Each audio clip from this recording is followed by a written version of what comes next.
In 1952, at the Methodist Church in Viola, Arkansas, Don Cochran and Betty Rowden were married. On September 2nd, 2012, family and friends came to celebrate their 60 years of marriage as they renewed their vows. Their daughter Lisa described how the romance began.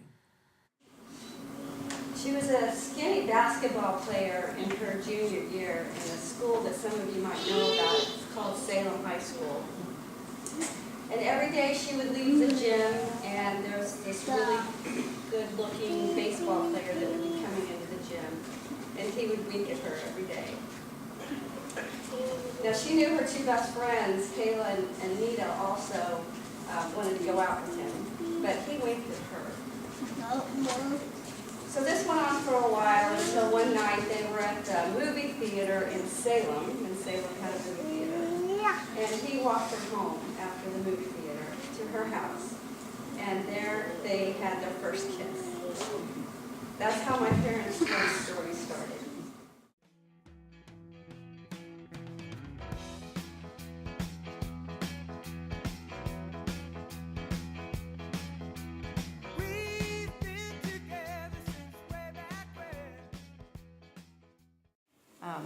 He had a girlfriend and Mom had a boyfriend. So after their first kiss, she decided that might be a good time to break up with her boyfriend.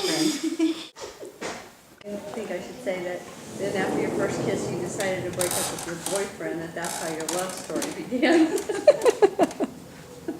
That's what I told you. I know that's what you told me, but I said he had me from the first kiss.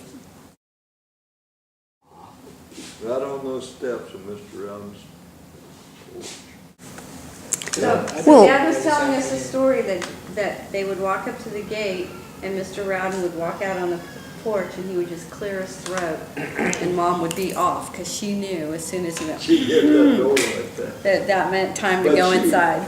She would sit there and stand there and stand there. And Daddy came out and then I knew it was time to go in. And I was the only boy that Mr. Rowden liked. That's true. He did like me and my boyfriend. And I'm just, the one thing I regret the most, is I did not get to know this man. He died so young. And I would just loved him.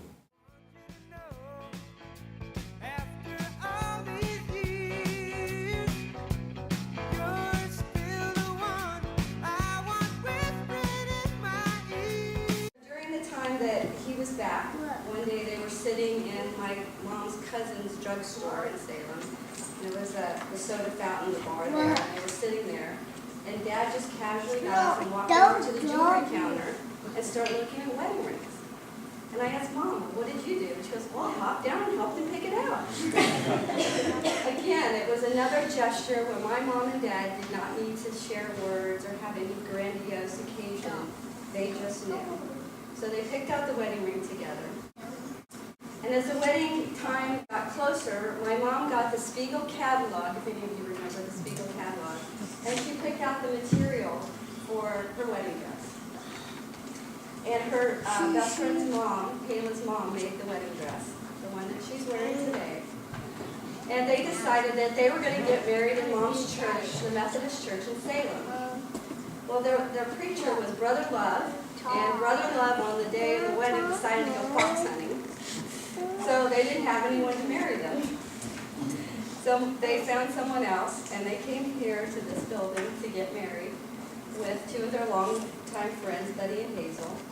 And that was it. Mom wore her beautiful dress and her jewelry that she has on today that was also bought at the drugstore. They had really nice jewelry then. And they exchanged vows right here, 60 years ago.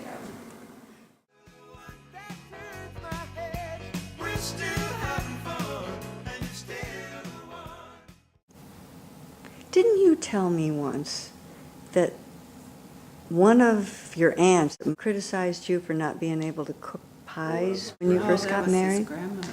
Oh. No, I worked that day and she came to our house and was going to spend the night. So when I got home from work, I said, what would you like to eat tonight? And she said, well, I usually eat soup, but I said, well, I think I have some soup.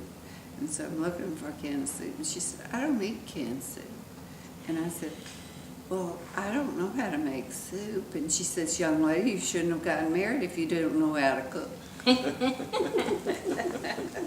love that. She didn't have many grandkids that liked her, But Don did. but I did. Can't understand that. So, what did you like about her? I lived with her a couple of years because the bus came by her house, and I just understood.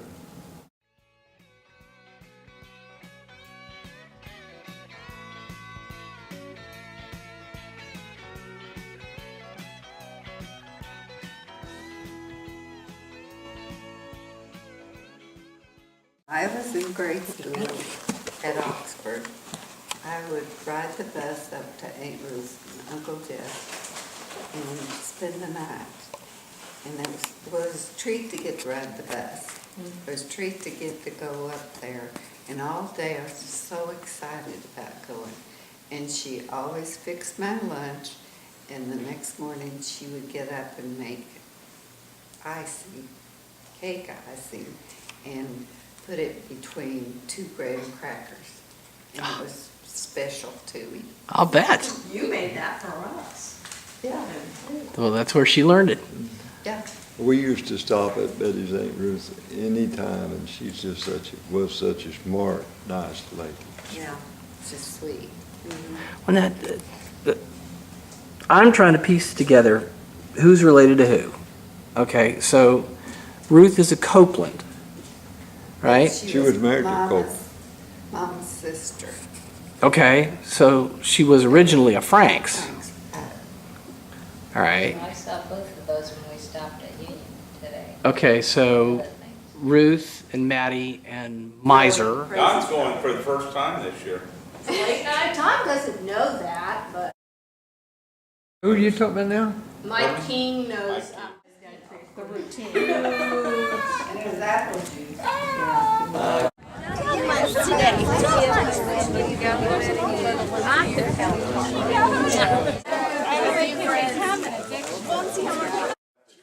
$3:34 in the morning, and you know to stay out of the heat.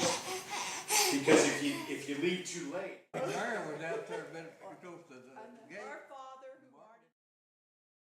Yeah. Get on with it. Well, let's see. Started dating in junior high. No, we didn't. See there, At the end of our junior year.